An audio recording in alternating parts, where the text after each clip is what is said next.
wasn't taught, but programmed. And what if, the moment someone does question it, everything shifts? There's a reason people find this idea absurd, because a lie this big doesn't feel possible. But that's the trick. The bigger the lie, the harder it is to see. Not because it's hidden, but because it was made to feel normal.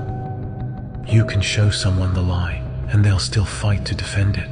Not because it makes sense, not because they've tested it, but because it feels safer than admitting they've been lied to their entire lives. This isn't about evidence, this is about identity. When someone hears level Earth, their reaction isn't usually critical thinking. It's a reflex, mockery, rage, sarcasm, instant rejection.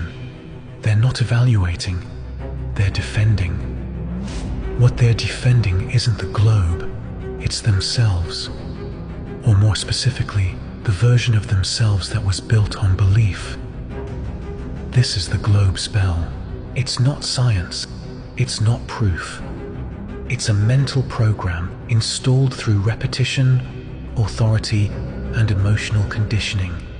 It was never about discovery. It was about obedience, consensus, about conforming to a worldview that never asked for your permission. Most people didn't choose the globe model. It was given to them in childhood, with cartoons, logos, movies, and textbooks, before they could think critically, before they even knew how belief works.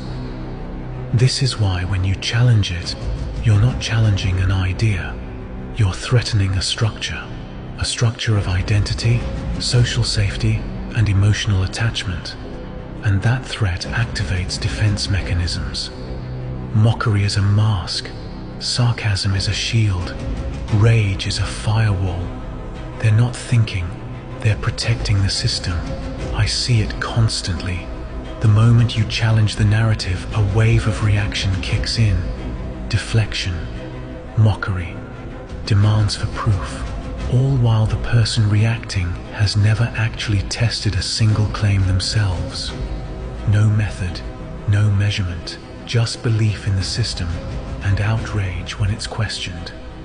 These aren't arguments, they're archetypes, programs running through people. This is what's known as the Agent Smith effect. The moment you speak the signal of truth, the virus activates. People who seem ordinary suddenly become hostile, not because you are dangerous, but because the truth is. Level Earth isn't a belief, it's what's left when you remove belief in the globe. And that's what scares them, not the idea of a level Earth, but the collapse of the mental framework they were taught to call reality. Social exile is real. Most people won't admit it. To question this is to risk being cast out, laughed at, labeled, mocked.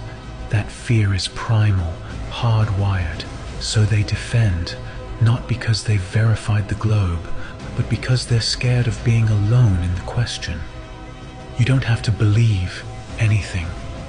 You just have to look. Look at the behavior. Look at the psychological resistance. Look at the rage that truth inspires. That's not the response of confidence.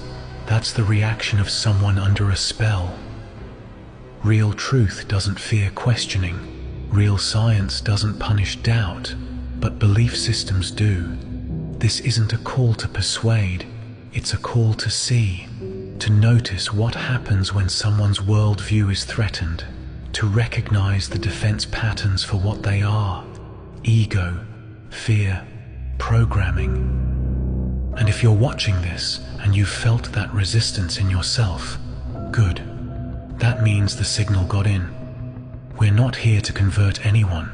We're here to clear the static. This is not persuasion. It's pattern recognition. Thanks for listening. This is Christian.